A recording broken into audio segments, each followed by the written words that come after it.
제13장.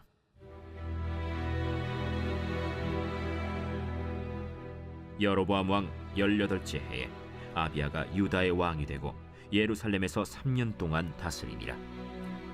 그의 어머니의 이름은 미가야요 기브아 사람 우리엘의 딸이더라. 아비야가 여로보암과 더불어 싸울새 아비야는 싸움에 용감한 군사 40만 명을 택하여 싸움을 준비하였고, 여로보암은 큰 용사 80만 명을 택하여 그와 대진한지라. 아비야가 에브라임 산중 스마라임 산 위에 서서 이르되, 여로보암과 이스라엘 무리들아 다 들으라.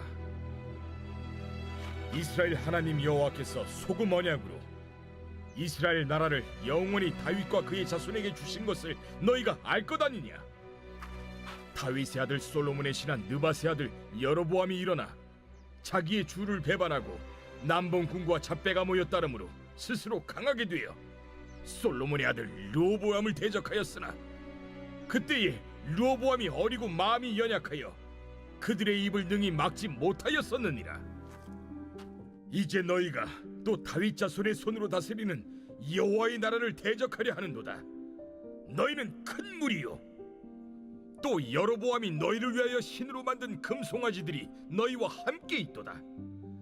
너희가 아론 자손인 여호와의 제사장들과 레위 사람들을 쫓아내고 이방 백성들의 풍속을 따라 제사장을 삼지 아니하였느냐? 누구를 막론하고 어린 수송아지 한 마리와 순양 7마리를 끌고 와서 장립을 받고자 하는 자마다 허무한 신들의 제사장이 될 수 있도다. 우리에게는 여호와께서 우리 하나님이 되시니 우리가 그를 배반하지 아니하였고, 여호와를 섬기는 제사장들이 있으니 아론의 자손이요 또 레위 사람들이 수종들어 매일 아침 저녁으로 여호와 앞에 번제를 드리며 분향하며, 또 깨끗한 상에 진설병을 놓고 또 금 등잔대가 있어 그 등에 저녁마다 불을 켜나니, 우리는 우리 하나님의 여호와의 계명을 지키나 너희는 그를 배반하였느니라. 하나님이 우리와 함께하사 우리의 머리가 되시고 그의 제사장들도 우리와 함께하여 전쟁의 나팔을 불어 너희를 공격하느니라. 이스라엘 자손들아, 너희 조상들의 하나님 여호와와 싸우지 말라. 너희가 형통하지 못하리라. 여로보암이 유다의 뒤를 둘러 복병하였으므로 그 앞에는 이스라엘 사람들이 있고 그 뒤에는 복병이 있는지라. 유다 사람이 뒤를 돌아보고 자기 앞뒤의 적병으로 말미암아 여호와께 부르짖고 제사장들은 나팔을 부으니라.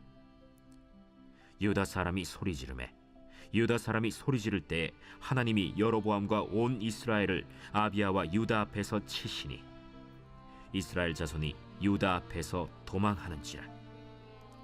하나님이 그들의 손에 넘기셨으므로 아비야와 그의 백성이 크게 묻히르니 이스라엘이 택한 병사들이 죽임을 당하고 엎드러진 자들이 50만 명이었더라.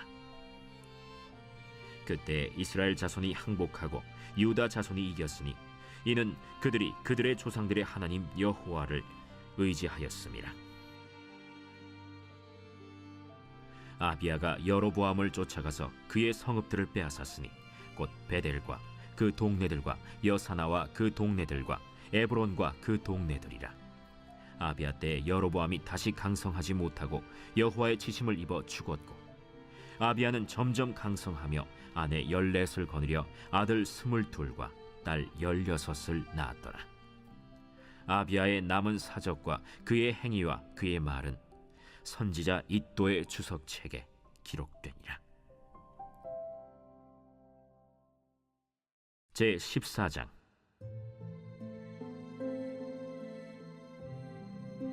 아비야가 그의 조상들과 함께 누움에 다윗성에 장사되고 그의 아들 아사가 대신하여 왕이 되니 그의 시대에 그의 땅이 10년 동안 평안하니라.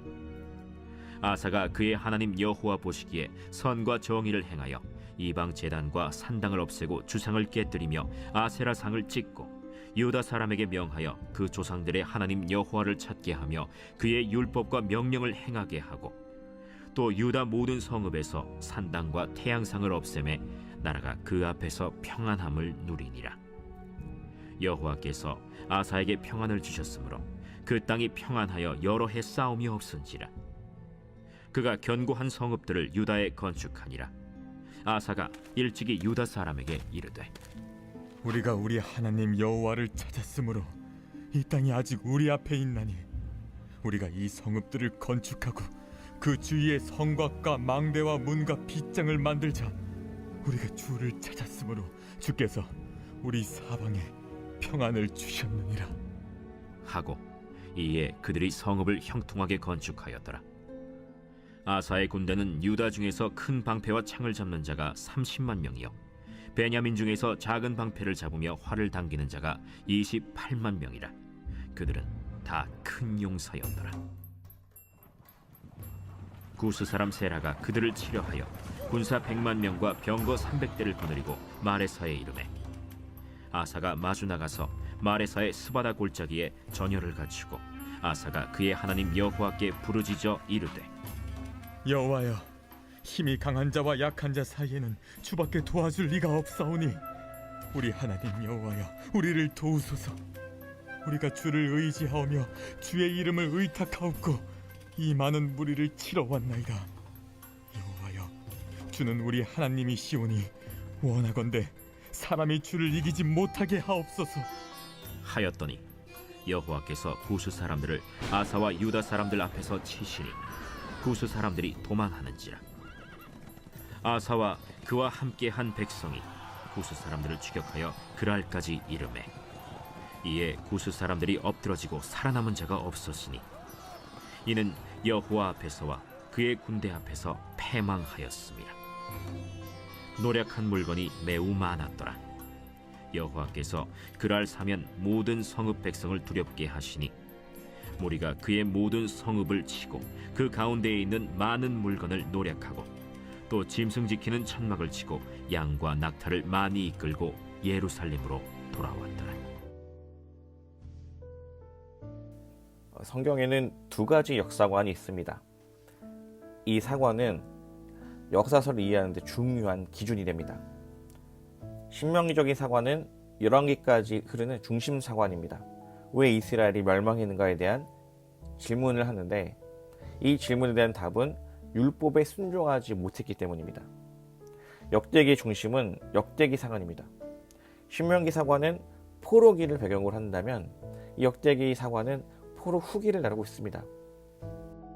역대기는 포로 귀환 공동체 가운데 그렇다면 다윗의 언약은 어떻게 되었습니까? 라는 이 질문 가운데 답하고 있습니다. 오늘 본문은 남유다 아비야와 북이스라엘 여로보암 왕의 전쟁을 다루고 있습니다. 남유다 40만 대 북이스라엘 80만의 전쟁입니다. 전력상 2배의 차이를 보이니 극복하기가 쉽지 않을 것입니다. 이 전쟁 가운데 누가 승리하겠습니까? 바로 남유다죠. 전력적 열세를 극복하고 남유다 왕 아비야가 승리합니다. 이들이 전쟁에서 승리한 이유는 18절을 보게 되면 그들이 그들의 조상들의 하나님 여호와를 의지하였음이라고 고백합니다. 남유다와 북이스라엘이 대치한 상황 가운데 아비야는 긴 연설을 합니다. 이 연설의 핵심은 북이스라엘이 하나님의 언약을 배반했다라는 것입니다. 하나님께서 다윗과 영원한 왕조 언약을 맺었습니다. 따라서 이 다윗의 혈통을 따른 왕과의 전쟁은 곧 하나님을 대적하는 것이라는 것이죠. 아비야는 북이스라엘의 금송아지 우상과 예루살렘 성전에서 제사장과 레위인이 드리는 예배를 대조시킵니다. 아비야는 이 절체절명의 위기 가운데 소금 언약, 즉 다윗의 영원한 왕조 언약을 붙들고 하나님 앞에 기도하며 의지하며 나아가다라는 것이죠. 우리는 인생의 고비가 찾아올 때마다 하나님의 약속, 즉 말씀을 붙잡아야 됩니다.